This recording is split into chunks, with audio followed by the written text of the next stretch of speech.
Hey guys, Monochrome here. Today we're taking a look at the SureFire E2T-MV Tactician model, or as is more commonly known, SureFire Tactician. That's right. This is the flashlight that wouldn't exist if it wasn't for James Yeager pestering SureFire to release it. Now, for those of you who don't know who James Yeager is, he is a very, very controversial figure in the self-defense firearms community.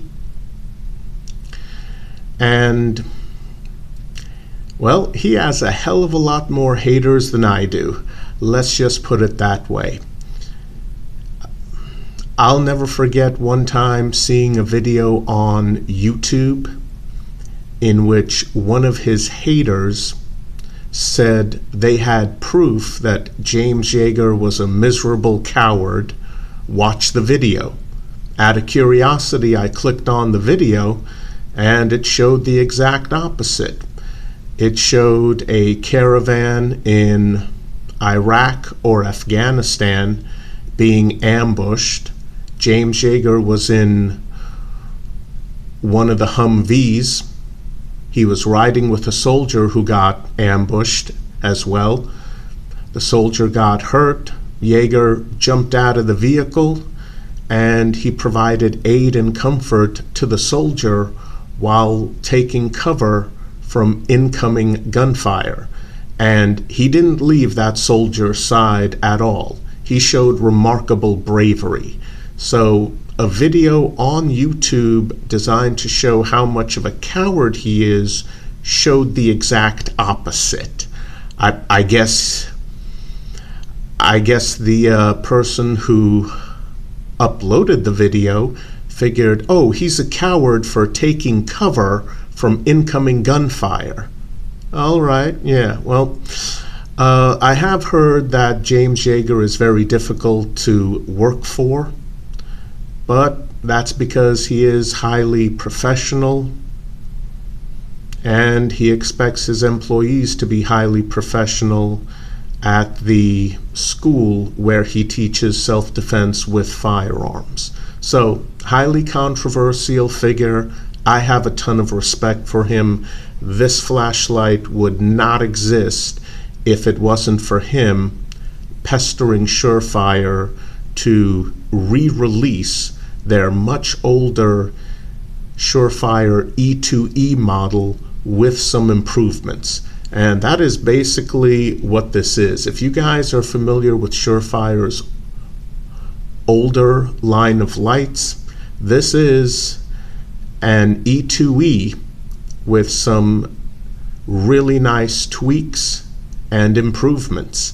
This is an E2E living up to its full potential.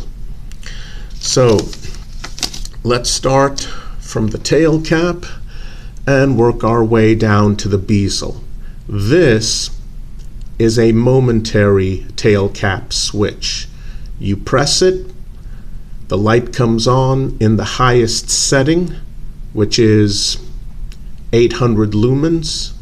As long as you keep your thumb on this rubberized boot, the light will continue to remain on. Take your thumb off of it, it switches off. Now, some of you probably remember my SureFire EDC L2-T review and how I absolutely hated the momentary tail cap switch on that one. It basically felt like someone took a rock and then took a very thin black rubberized boot, placed it over the rock and said, here you go, here's your tail cap switch, have fun with that. I was very critical of that, and as far as I know, the problem still remains on that particular model. So how does this model stand up? Is it basically a rock underneath a thin rubberized boot? Nope, this is actually made the right damn way. Yep, I said it. This is actually comfortable to hit. And that's just my camera compensating for the 800 lumens. But this is so comfortable to press. There is some resistance against my thumb, but it doesn't feel like I'm pushing down on a goddamn rock. Thank you, SureFire, for finally making a switch the right damn way. All right, moving down to this little wire lanyard hole which rotates freely. Now, what's that for? Well, one of the things Yeager wanted was the ability to use this as pretty much a copo stick.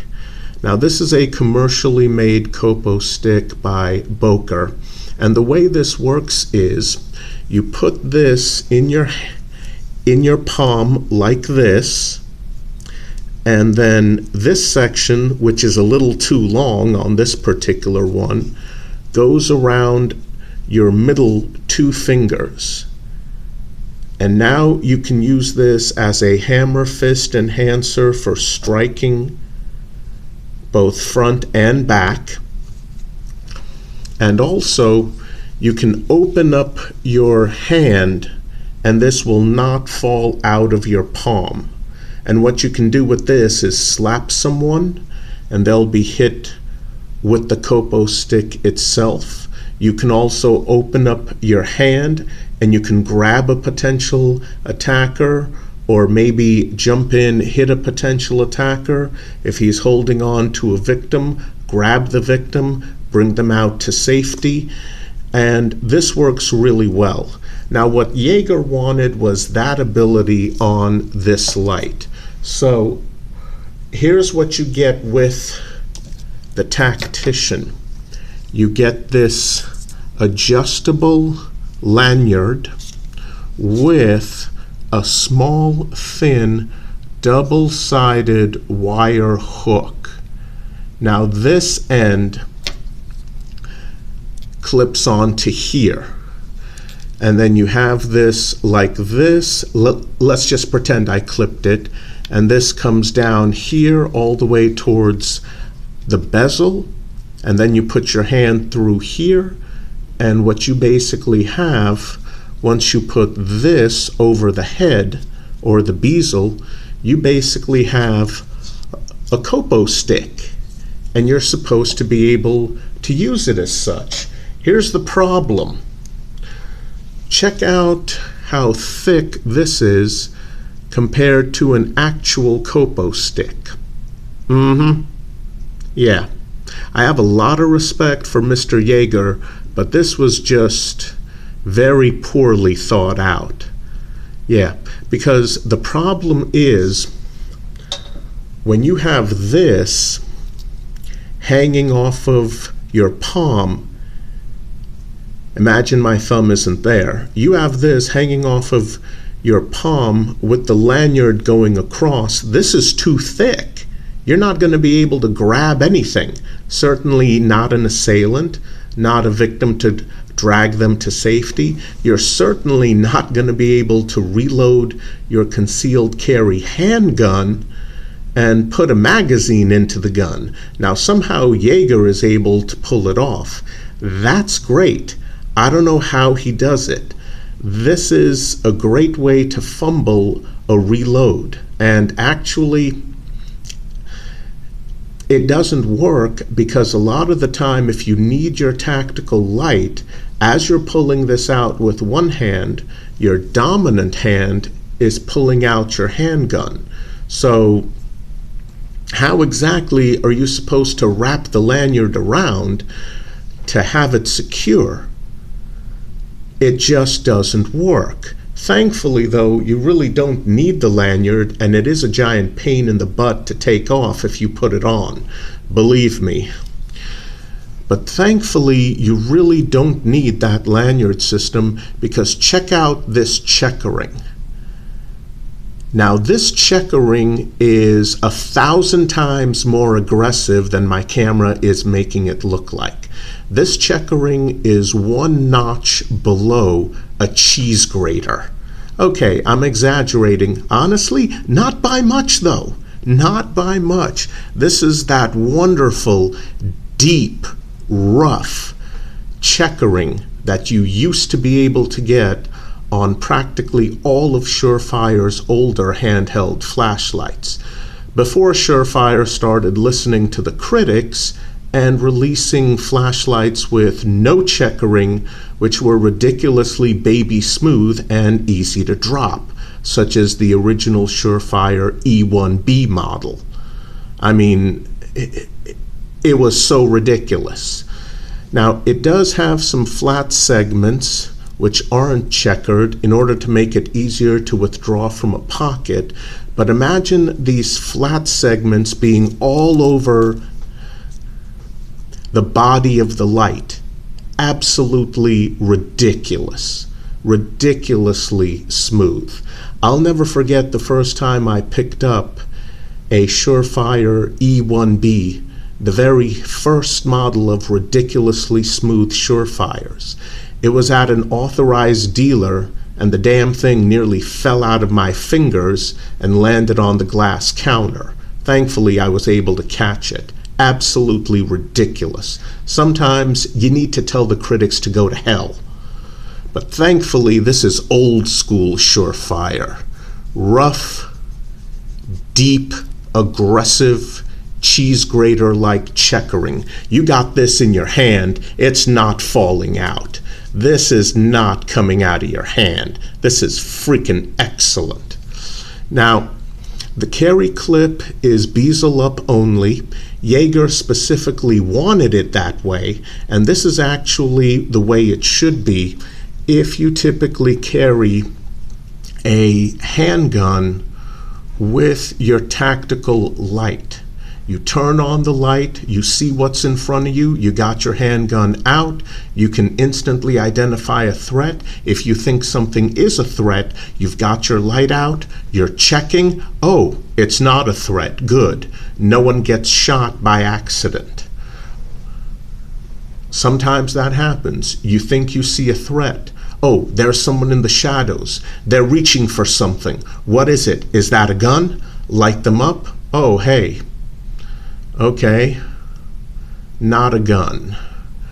They were reaching for, I don't know, a large hero sandwich or something that looked like a large hand cannon shining in the moonlight. Well, you've been able to positively identify it as a threat or not a threat, and then you can respond in kind with your handgun. And when it comes to gross motor skills, which is all you're going to have in a stressful situation, reaching down into a pocket with the bezel sticking up is just a lot more instinctive than trying to use a pinch grip with a bezel down carry clip, because you might drop the light. So bezel up, you just reach down, grab it, pull it out, you got your light, you hit that tail cap switch, all good. I have seen people modify their SureFire Tactician with one of SureFire's bezel down carry clips. Honestly, if you're going to do that, just buy the current version of the SureFire E2DL. Just buy that one. It's almost completely the same light with a few differences. So this clip is a little bit bigger, a little bit wider than you normally see from SureFire with their carry clips. Works really well on the Tactician. Let's take a look at the bezel or the head itself. Now this light does have a second mode, 5 lumens. Thankfully, both modes are not controlled by the same tail cap switch. You have to actually rotate the bezel and then hit the tail cap switch to get the lower 5 lumen setting, which is fantastic because there's no way you can hit the tail cap switch and accidentally get 5 lumens when you want 800. That's a great thing, and this bezel is nice and stiff. It's not easy to turn. Who knows if it'll loosen up over years of use. I don't ever plan on using the 5 lumen setting, so I figure I'm good. Now, let's take a look at that reflector. This uses SureFire's Max Vision LED setup. Max Vision is basically, this light is designed to light up an area directly in front and all the way to the sides. If you need a flashlight with plenty of throw, this is not the light for you. If you need a flashlight with tons of throw, don't bother. Seriously, if you need to reach out quite a distance with your handheld tactical light, don't buy this one. Not the right light for that job. If you need something that will light up a possible threat in front of you or a few yards in front of you and directly all around you, this is it. This light has excellent flood. Throw is decent on this light, but if you need a light with dedicated throw, something that can really reach out there in a handheld format, don't waste your time buying it. Okay. Well, that's pretty much all of the important details about this light. It has been my EDC light at my night shift job off and on for several months. Mostly on. This is usually what you'll find clipped to my pants pocket, and except for reaching far across the parking lot, it has done a fantastic job. This is one of the absolute best lights that SureFire makes. Obviously, it's not cheap, but if you need something like this, it is fantastic. For those of you who are old school, the best way I can describe the beam, picture an older model SureFire L4 with its wall of light, only a lot more intense. That's what you're getting with the Max Vision beam. This flashlight, highly recommended if that's the type of beam you need. If it's within your budget, absolutely, very highly recommended the SureFire Tactician. Okay guys, check out the description box below for more details. I'll see you next time. Please stay safe.